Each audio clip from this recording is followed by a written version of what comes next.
Saudara-saudara, salam bersama saya Pendeta Kristinus Unting dalam berkat dari sorga. Saudara-saudara, pada suatu kali pernah diadakan semacam riset di suatu gereja yang dianggap luar biasa. Gereja ini anggota kepala keluarganya hanya ratusan kakak. Namun yang hadir dalam ibadah ini setiap minggu ribuan lebih. Bahkan di dalam gereja tidak mampu untuk menampung orang-orang yang beribadah. Lalu beberapa peneliti merasa tertarik untuk melakukan penelitian.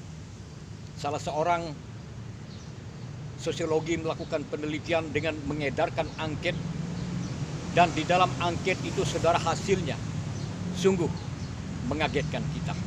Kenapa? Karena mungkin dalam anggapan banyak orang gereja ini begitu luar biasa.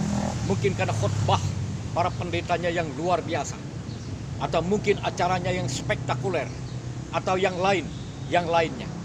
Tapi ternyata saudara, hal-hal kecil, hal-hal yang sederhana yang di luar pemikiran kita pada umumnya. Apa? Karena dalam angket itu justru pada ranking yang pertama adalah ini, bahwa orang-orang beribadah di tempat ini hanya karena alasan para penerima tamu, para penetua diakon yang menerima para tamu, mereka ramah, mereka senyum, mereka penuh dengan perhatian. Kami sangat dihargai sehingga menumbuhkan kepercayaan diri. Begitu dari jauh kami didatangi dengan ramah oleh para petugas, para penetua dan diakon. Kami diajak untuk masuk dengan sikap yang hormat.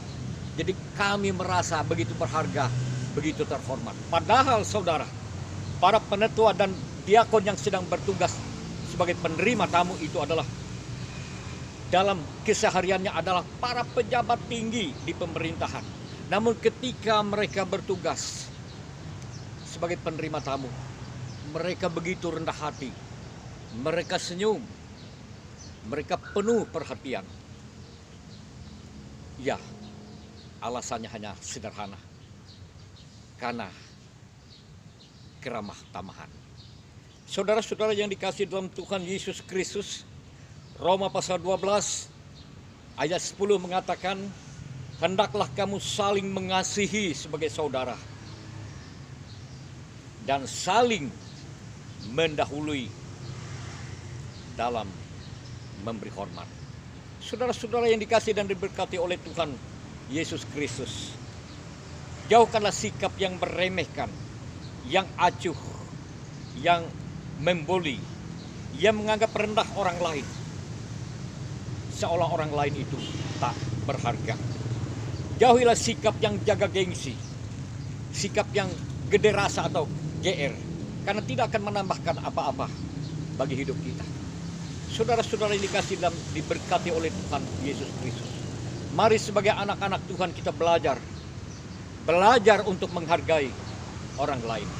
Maka engkau pun semakin dihargai dan berharga. Kebaikan yang kita lakukan, keramah tamahan yang kita lakukan bagi orang lain, maka berkatnya akan kembali kepada kita juga. Salam saudara.